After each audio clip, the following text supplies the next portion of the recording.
Ibrahim Hassan Murad has championed access to quality education, leading multi-billion rupee scholarship initiatives that have opened doors for thousands of students nationwide. He's a visionary leader and education reform advocate. Well, he combines academic excellence with a commitment to improving literacy and empowering youth across Pakistan. Today, we are going to explore his perspectives on the challenges that the education system in Pakistan faces and the path forward for literacy and opportunity in the 21st century. Well, Ibrahim Murad is with us. First of all, thank you for giving us your precious time. Let's start by finding out sort of what motivated you to pursue a master's in educational leadership and management. So you studied in the UK and how that education has influenced your work in Pakistan. Education is a sector through which I think you can change the course of the country. If you train our youth, if you are able to educate them, give them the right knowledge, the right skills, if they are competent, then they can take the country forward. And that is why I wanted to get myself educated in the field of education, and then I wanted to pursue this field because I think this is something which can be a game changer if done the right way. Now, you used to study abroad, to go to the UK to study. What made you kind of go down that route of wanting to do your studies internationally? And do people experience a struggle here to get into higher education? And those that sort of do travel for university, is there a large number of the population that's able to do that?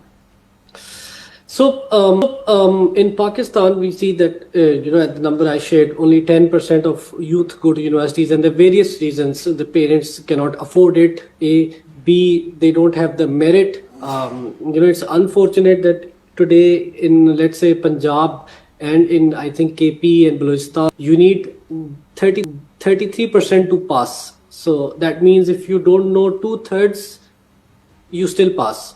And that sets a very low, benchmark or a standard for youth to, achieve. And that does not prepare them for higher education. And that is also, so merit is another issue, competence, maybe economic conditions, hardships.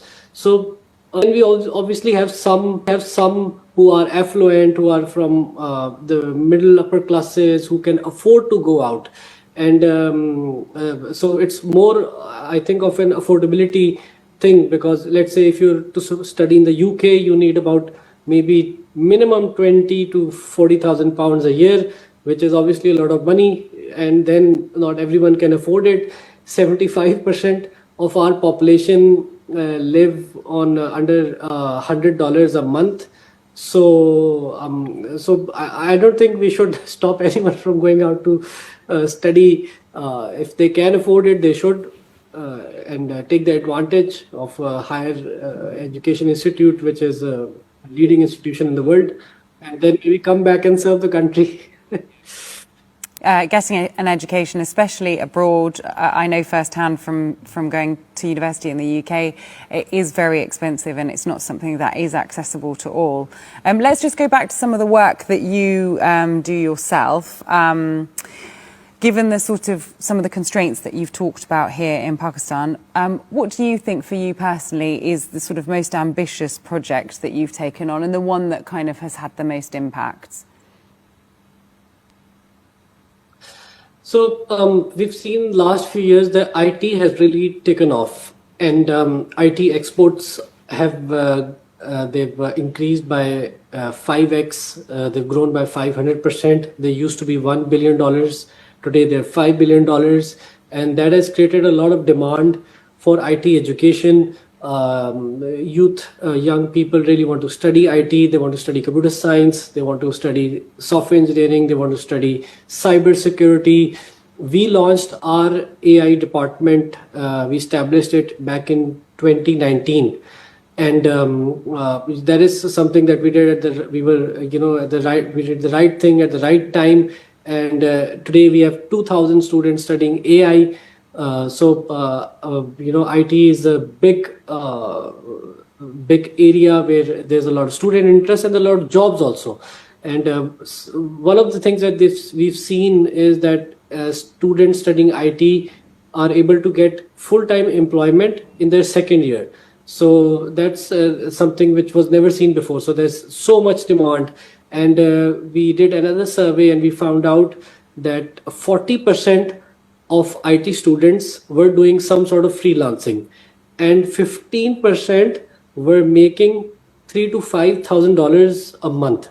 So that is more than maybe what their professors make. So that is something which gives us hope, and IT education is something that we did, and I think we all need to have more of this in the country.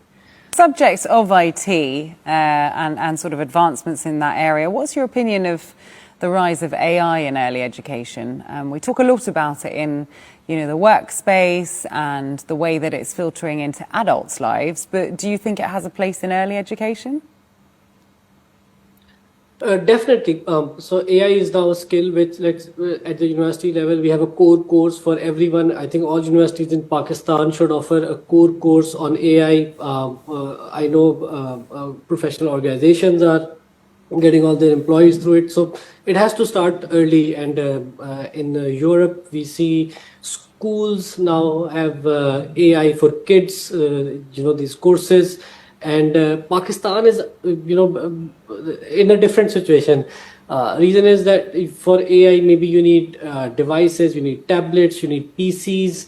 So the common school, let's say in any district of interior Sindh or Punjab, may not have that facility. They may not have internet, they may not have PCs. So I think in urban areas, we can definitely do it.